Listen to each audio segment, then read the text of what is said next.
Mosok saya hanya menghadapi ancaman aja takut, saya bongkar. Itu yang kita lakukan. Jadi saya nyatakan di sini bahwa Anies Baswedan kriminalisasi itu perintah dari Presiden Jokowi terkait dengan kriminalisasi kader-kader PDI Perjuangan. Maka saya menyatakan setelah acara podcast ini, seluruh aparat penegak hukum itu kan di bawah kendali kekuasaan. Oke. Kita ingat kasus, mohon maaf saya sebut, Ketua Umum Golkar Pak Erlangga Hartarto. Itu kan juga menggunakan pressure dari kejaksaan. Kemudian KPK juga digunakan sebagai pressure terhadap kepentingan politik. Kan cukup banyak. Tiba-tiba di Banten, Suami Airin, meskipun kita juga tahu terhadap backgroundnya, tapi tiba-tiba muncul suatu persoalan. Kader-kader PDI Perjuangan begitu banyak tekanan. Di Sulawesi Utara itu Partai Coklat yang bermain, sama dengan di Jakarta, di Jawa Timur, di Sumatera Utara, itu Partai Coklat itu super powerful karena mereka punya agenda-agenda politik terhadap apa? Aliansi kekuasaan sang raja dengan Jokowi. Dan sebelumnya kan sudah terjadi prekondisi. Saya masih ingat Anies Baswedan. Ketika Anies Baswedan itu dikriminalisasi, itu Pak Presiden Jokowi berbicara dengan saya. Seperti beliau sangat khawatir terhadap munculnya Anies Baswedan, sehingga itu nyata-nyata kasus Formula E itu kriminalisasi, dan saya bersaksi itu dari perintah Pak Jokowi secara langsung. Sama juga dengan hal terkait dengan revisi Undang-Undang KPK. Kalau kita lihat revisi Undang-Undang KPK itu kan sebelum pilkada serentak di mana Mas Gibran dan Mas Bobi maju. Karena saat itu ketika Pak Jokowi berdiskusi sama dengan saya untuk rencana bagaimana Mas Gibran dan Mas Bobi maju, saya ingatkan bahwa di dalam beberapa case itu konsekuensinya Mas Gibran dan Mas Bobi akan jadi pejabat negara loh Pak. Begitu jadi pejabat negara, urusan gratifikasi itu menjadi sensitif. Maka kalau kita lihat ada kaitannya revisi Undang-Undang KPK dengan pilkada terkait dengan Mas Gibran dan Mas Bobi yang mau maju, sehingga pernyataan Pak Agus, mantan ketua KPK yang juga dibentak oleh Pak Jokowi, akhirnya itu saya benarkan karena memang itulah proses intervensi. Hanya sayangnya kan Pak Jokowi ini sering main belakang, berbeda Pak Prabowo yang sikapnya kesatria gitu kan. Diminta dukung Lutfi aja itu menunjukkan sikap yang jauh berbeda. Itu kan ekspresi yang disampaikan kepada rakyat bahwa saya menyampaikan ini di rumah Pak Jokowi pada hari Minggu. Itu kan pada akhirnya rakyat menangkap itu sebagai suatu bentuk pesanan. Bagaimana perlakuan terhadap seorang presiden yang berdaulat pun seperti itu. Akhirnya kan rakyat bersikap kritis. Nah sehingga kerusakan sistem hukum itu by design. Termasuk persoalan yang muncul antara Pak Firly kemudian dengan Pak Sigit Listio terkait dengan proses kriminalisasi Anies. Jadi semua sudah by design. Mengapa ini saya sampaikan? Saya pikir semuanya sudah selesai ketika Pilpres. Kita juga sudah datang seluruh anggota legislatif PDI Perjuangan, hadir semua. Diminta hadir oleh Bu Mega. Perintah langsung. Perintah langsung Ibu tertulis menghadiri, wajib hadir pelantikan Presiden Prabowo Subianto dan Wapres Gibran. Tapi ternyata itu tidak cukup. Bahkan kemudian saya diancam informasinya A1 mau dijadikan tersangka untuk kasus yang sangat tidak jelas. Berbeda kasus Sambo. Kaitannya kemana? Judi online, narkoba. Itu kan mendapat backing dari Partai Coklat, kemudian judi kemudian tambang-tambang ilegal. Semua tahu itu kan dimobilisasi untuk kepentingan dana pergerakan Pilpres. Tapi ketika urusan seperti ini sama dikejar, saya melawan. Saya jadi ingat ketika pada tahun 30 ada 4 kader PNI di Ciamis hanya teriak merdeka, merdeka, dan merdeka sekarang karena bergelora spiritnya Bung Karno. Mereka dikenakan hukuman gantung, Bung. 4 kader ini. Lalu salah satu yang akan menjalani hukuman gantung itu kemudian bisa berkirim surat kepada Bung Karno dan mengatakan, Bung Karno besok saya akan menjalani hukuman gantung dengan mulut tersenyum, dengan keyakinan, karena saya yakin Bung Karno akan memerdekakan Republik ini. Jadi untuk merdeka banyak yang siap digantung dengan tersenyum, yang mencurahkan nyawanya. Peristiwa 10 November, ribuan orang meninggal mengalahkan yang namanya bala tentara sekutu pemenang Perang Dunia Kedua. Mosok saya hanya menghadapi ancaman aja takut, saya bongkar. Itu yang kita lakukan. Jadi saya nyatakan di sini bahwa Anies Baswedan kriminalisasi itu perintah dari Presiden Jokowi. Mas Hasto, saya yang sedang menata pikiran saya mendengarkan ini, karena sedikit banyaknya dan beberapa bagian kita bersama, saya terlibat di dalam proses-proses Pak Jokowi naik kekuasaan. Tapi sejujurnya saya tampaknya tidak cukup siap mendengarkan semua apa yang Anda katakan ini. Ada satu kalimat yang perlu saya sampaikan pada Anda di hadapan penonton ini. Anda sadar betul menyampaikan semua ini? Oh, saya sangat sadar. Saya menyongsong badai. Sama dengan Bung Karno dulu. Ketika berteriak Indonesia Merdeka sekarang dan sekarang, Bung Karno mengatakan saya dianggap gila ketika mengatakan Indonesia merdeka ketika Pasifik membara. Tetapi saya siap menuju penjara sekalipun, kata Bung Karno, karena saya yakin di dalam perjuangan untuk bangsa dan negara, satu mati akan tumbuh 1000. Itu Bung Karno yang yakin. Masa kemudian kita sebagai murid-murid Bung Karno lalu takut dan membiarkan seluruh kekuasaan ini dibiarkan hanya ambisi seorang raja yang oleh Dr. Sukidi itu dikatakan punya karakter seperti Hitler, gemar berbohong seperti Pinocchio. Itu kan kita harus berani. Kita ini punya kekuatan nurani. Republik ini dibangun dengan moral force, dengan cita-cita. Bung Karno mengatakan, jangankan sebuah bangsa, sebuah manusia merdeka, cacing saja diinjek-injek melakukan perlawanan. Oke, kalau saya dinyatakan bersalah atas proses-proses itu, tapi pengadilan sudah membuktikan. Ini begitu banyak puluhan juta seperti Harun Masiku. Karena itu kan kasus seperti orang yang kemudian ditilang polisi, merasa tidak berdaya, kemudian menyuap polisi. Polisinya juga minta. Sama-sama di situ. Padahal Harun Masiku saat itu dia punya kedudukan hukum yang kuat berdasarkan keputusan MA untuk dilantik. Dan keputusan pengadilan nggak ada kaitannya dengan saya, tidak ada dana dari saya. Lalu dicari dengan berbagai jebakan-jebakan. Tadi Mbak Koni mengatakan Kusnadi, bagaimana pakai menyamar, pakai berbohong, kemudian merampas, mengintimidasi tanpa ada surat panggilan. Apakah kita akan membiarkan? Kita berbicara tentang lebih dari 270 juta penduduk Indonesia yang mereka berhak atas keadilan. Nah, sehingga yang justru kita persoalkan adalah ketika pengkhianatan pada cita-cita yang membentuknya. Karena Pak Jokowi itu adalah cita-cita bagaimana seorang rakyat biasa bisa menjadi presiden. Itu kan gagasan idealnya. Itu cermin kedaulatan rakyat dan juga kesetiaan pada konstitusi. Ketika saya di UI ditanya hubungan antara PD Perjuangan Pak Jokowi, Bu Mega, Pak Jokowi, Bu Mega melakukan koreksi sama Koni. Bu Mega nggak ada persoalan. Yang persoalan itu Pak Jokowi. Bukan kami yang persoalan dan Pak Jokowi. Pak Jokowi yang punya persoalan karena tidak memahami konstitusi. Kan yang melarang Pak Jokowi untuk 2 atau 3 periode kan bukan kami, bukan Bu Mega. Bu Mega hanya menjalankan perintah konstitusi. Konstitusi mengatakan jabatan presiden itu 2 periode. Itu yang kami jalankan. Pak Jokowi nggak berkenan. Kemudian yang kedua, ketika urusan Israel mau datang, Bu Mega kan memegang komitmen di keputusan konferensi Asia Afrika yang ditandatangani 29 negara termasuk Indonesia bagi kita untuk mendukung kemerdekaan Palestina. Dan kalau sudah hal yang sangat prinsip, ya apapun elektoral partai turun itu menjadi suatu konsekuensi di dalam menegakkan kebenaran. Sehingga dua hal itulah yang menjadi salah satu elemen mengapa kemudian Pak Jokowi berbeda dengan kami. Kalau kami tetap sama, kami berikan suatu ruang ekspresi kekuasaan yang begitu besar. Kami kan selalu menegakkan kebenaran. Tapi lagi-lagi ketika ambisi kekuasaan itu ternyata tidak berhenti, terus-menerus akan dilakukan, bahkan semakin brutal kalau kita lihat, maka ini harus diakhiri meskipun konsekuensinya sangat serius terkait dengan kriminalisasi kader-kader PD Perjuangan. Maka saya menyatakan setelah acara podcast ini, kalau ada kader PD Perjuangan yang terkena urusan hukum, itu adalah kriminalisasi sebagai konsekuensi dari wawancara ini. Tetapi saya kan dikatakan oleh Bung Karno, semua harus menjadi bagian dari pengorbanan dari cita-cita. Apa sih cita-cita? Bu Mega kan sampai menangis menyebutkan Indonesia Raya yang sejati-jatinya. Masa kemudian mau dirusak? Prof. Ikrar Bakti mengatakan bahwa Republik ini jangan sampai kalah dengan satu keluarga terdiri 5 orang. Rocky Gerung mengatakan, meskipun beliau bukan anggota PDI, tapi menenggelamkan PDI. Ini sama saja menenggelamkan ide, gagasan, cita-cita, dan sejarah yang terkandung di dalamnya. Jadi Pak Jokowi ini seperti melakukan desoekarnoisasi jilid 2.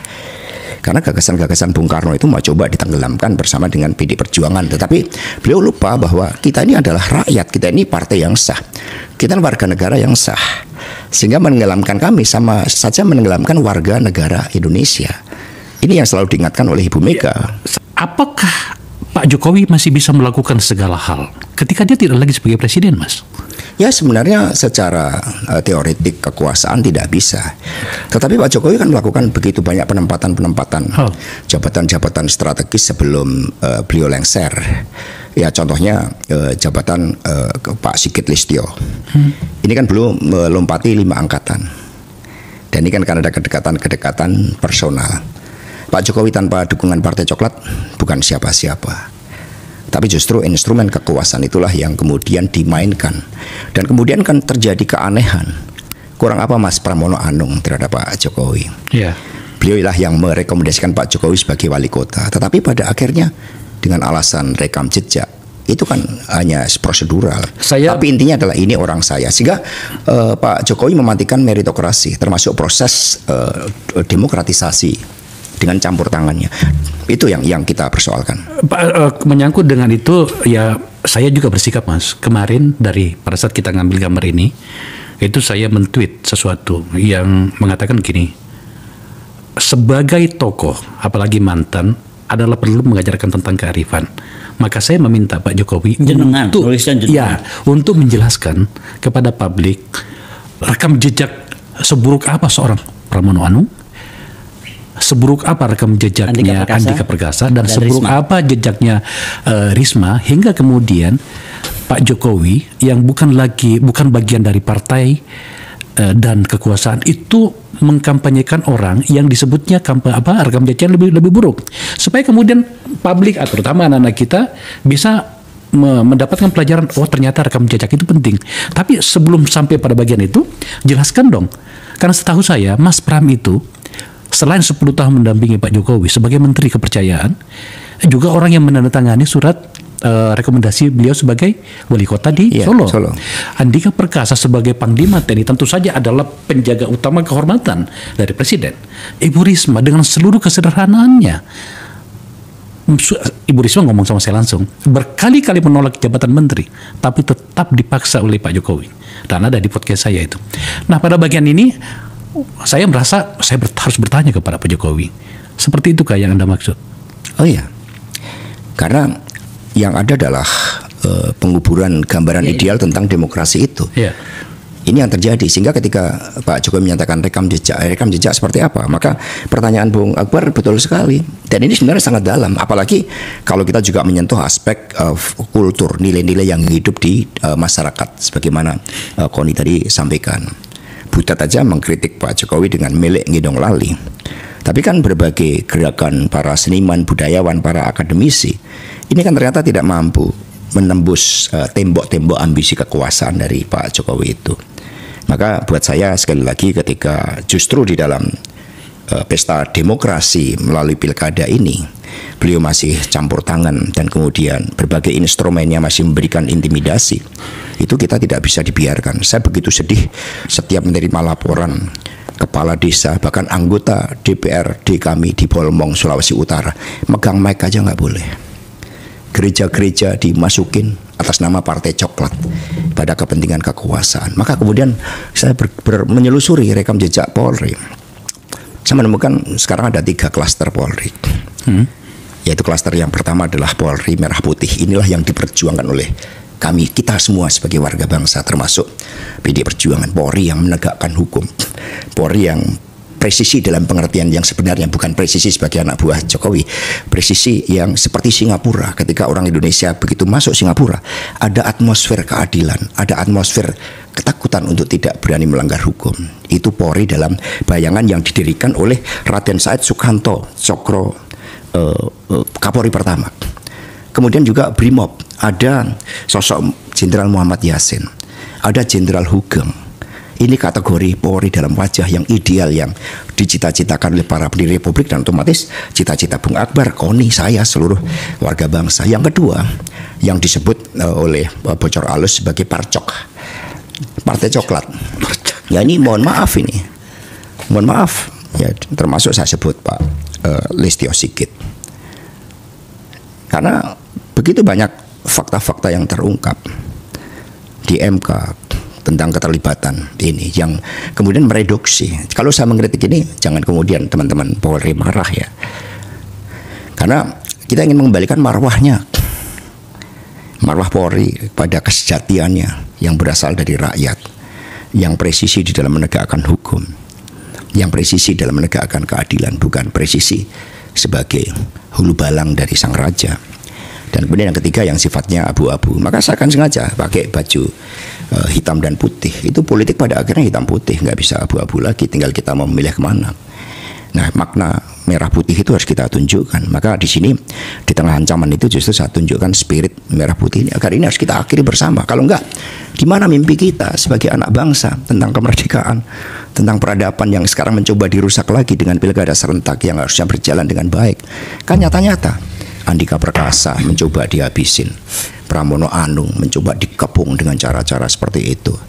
Kemudian hanya karena ada menantunya Bobi Nasution yang punya begitu banyak kelemahan. Bayangkan misalnya lapangan Merdeka itu penuh dengan semangat patriotisme, tiba-tiba saat ini dirusak padahal itu adalah cagar budaya. Begitu banyak simbol-simbol untuk anak muda. Kemudian ada persoalan moral. Sementara seorang Edi Rahmayadi, seorang Letnan Jenderal TNI Angkatan Darat, seorang pasukan infanteri, hanya untuk kontestasi mau mengeluarkan duit dari rekeningnya saja tidak bisa. Oh, oke. Rekeningnya Pak Edi. Rekeningnya Pak Edi punya dana. Oke. Itu mengeluarkan rekeningnya nggak bisa. Pengusaha yang dekat diteleponin oleh Partai Coklat. Ini kan sudah pembunuhan. Untung aja Pak Edi nggak marah sebagai seorang infanteri. Sehingga beliau ya udah Pak, biarlah kami percaya pada Allah Subhanahu wa taala. Kalau menghadapi tekanan-tekanan seperti ini, gitu, karena saya nggak ingin menciptakan ketegangan, nanti terjadi pertarungan antar sepatu Lars. Itu kan sikap yang sangat dewasa dari seorang Edi Rahmayadi yang berhadapan dengan Bobi Nasution. Kemudian juga yang abu-abu ini, mohon maaf saya sampaikan Pak Tito juga mendagri, karena begitu banyak laporan terhadap penjabat kepala daerah, tapi beliau sebagai sosok yang harusnya bersikap tegas, itu kan dengan intelektualitasnya luar biasa nggak berani di dalam menegakkan penjabat gubernur, penjabat kepala daerah yang dimobilisasi. Di Jakarta mana ada tindakan? Undang-undang menyatakan tidak boleh pergantian jabatan. Mana ada tindakan dari Pak Tito untuk mengganti itu? Karena jerat-jerat kepentingan itu sudah luar biasa, dan inilah yang harus kita bongkar di dalam pilkada ini. Maka saya mengatakan ya, whatever the risk, ini adalah bagian dari pengorbanan terhadap cita-cita kalau memang resiko itu ada. Karena Bung Karno mengatakan, for fighting a nation there is no journey ends. For fighting a nation tidak ada perjuangan yang sia-sia. Kita maju pantang mundur, sudah gentar. Itu kan lagu yang sangat heroik. Apalagi kalau kita lihat seperti Bu Risma, itu beliau itu adalah pemimpinnya orang miskin juga, sebagai bagian dari representasi seorang ibu yang berpihak kepada rakyat kecil. Bu Risma itu sangat Islami, karena bagaimana misalnya penutupan Doli itu satu-satu yang bisa melakukan. Tapi juga seorang nasionalis sejati, karena seluruh monumen-monumen Bung Karno di Surabaya itu dilakukan oleh Bu Risma dengan baik. Rumah Haji Umar Said Cokro Aminoto, kemudian tempat kelahiran Bung Karno, sehingga Bu Risma gambaran seorang pemimpin yang sangat ideal dalam seluruh perspektif ideologis maupun juga nilai-nilai keagamaan dan juga keberpihakan. Jangan lupa kepada rakyat kecil. Aku harus potong. Aku kan dulu di KLHK. Oke, bantuin Ibu Siti. Bu Risma itu adalah gubernur satu-satunya yang sangat environmentalis, sangat lingkungan hidup. Environmentalis, ya, dia bisa janji waktu itu, aku pikir dia lagi promosi nih. Saya bisa turunkan temperatur Surabaya tahun depan sudah turun 2 derajat. Aku pikir nih Bu Risma nih ngapain sih, ya kan? Tahun depan turun 2 derajat, dan dia melakukan penghijauan besar-besaran. So Risma is not only that. Yang kedua, yang dia terbaik di PBB, dia terbaik. Yang dapat penghargaan didorong sama Macron. Iya kan, yang kaki tapi jatuh. Ketika dia baru cerita ke saya, Bu Risma, ketika Pak Jokowi menjadi presiden, dia wali kota dari PDI, anggarannya malah diturunkan. Sehingga kayaknya ada persaingan popularitas. Padahal Bu Risma kan nggak peduli urusan elektoral, nggak pernah masuk gorong-gorong untuk elektoral itu. Tapi Bu Risma ini memang kasih ibu sepanjang masa itu ditunjukkan. Ini kan bagus sekali. Saya dulu masih ingat pernyataan Pak Amin Rais ketika muncul kasus Sambo. Itu kan kemudian dengan kasus Sambo itu kan terbuka kan, bagaimana judi dilindungi oleh oknum-oknum polisi, tambang ilegal dilindungi oknum polisi, narkoba dilindungi oleh polisi. Pak Amin Rais kan kemudian mengingatkan, wajah Polri itu sama dengan wajah presiden loh. Itu saya sampaikan kepada Pak Jokowi. Pak, apa yang disampaikan Pak Amin Rais harus menjadi suatu pedoman yang baik di dalam menegakkan kasus Sambo. Tapi kan ternyata juga masih menampilkan sisi gelap sampai hari ini terhadap kasus tersebut. Bahkan ada perlindungan terhadap persoalan Sambo ini. Misalkan ada Roni Talapesi yang tahu persis terhadap persoalan itu. Nah, ini ketika dibiarkan, sama aja membiarkan berbagai kasus-kasus besar itu tidak diungkap. Nah, tugas pemimpin, Bu Mega dulu ketika kantor partai diserang, itu kan banyak mengatakan, Bu, ini adalah waktu untuk revolusi menghadapi Pak Harto. Tapi Bu Mega kan nggak mau melakukan itu. Bu Mega percaya pada kekuatan moral. Masa di antara sekian banyak ribuan hakim, jaksa, polisi nggak ada satupun yang punya kekuatan moral, berani memperjuangkan kebenaran. Maka saya juga percaya di tengah berbagai mobilisasi Partai Coklat banyak juga suara-suara dari dalam yang ingin menjaga marwah Polri agar tetap merah putih, agar tetap dengan spirit Jenderal Hugeng, bukan untuk retorika, tapi di dalam seluruh sikap, pikiran, dan tindakannya. Bagaimana kejujuran, keadilan itu harus dimulai juga dari pimpinan-pimpinan Polri. Maka ketika nanti ada potensi-potensi gesekan, tugas kami menjaga agar itu tidak terjadi untuk menciptakan cooling down. Maka kami larang kan berbagai. Ibu Mega mengatakan lakukan perlawanan secara terukur dengan menggunakan jalan hukum, bukan kekerasan fisik. Kita bukan masa barbarian, tapi yang dilakukan penggunaan hukum sebagai alat kekuasaan ini kan meniadakan suatu substansi tentang adanya suatu sistem yang bisa kita sepakati bersama untuk menciptakan keadilan itu. Kita semakin jauh dengan Singapura, kita semakin jauh dengan negara-negara tetangga akibat persoalan hukum ini, dan implikasinya sangat luas. Investor nggak mau datang, kemudian nggak ada lagi orang percaya pada hukum. Sekarang ini banyak yang mengatakan, oh, buat apa kita bayar pajak? Karena apa? Begitu banyak pejabat-pejabat. Belum lama ini istana ini sekarang kan sibuk nih, pelantikan 50 pejabat hanya untuk istana, misalnya seperti itu.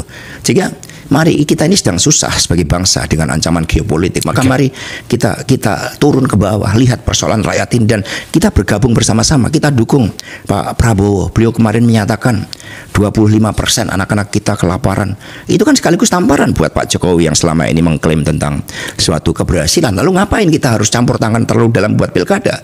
Biarkan rakyat yang menentukan pilihannya. Mari kita bergotong royong mengatasi persoalan kelaparan, kemiskinan ini sebagai bangsa yang berkeadaban.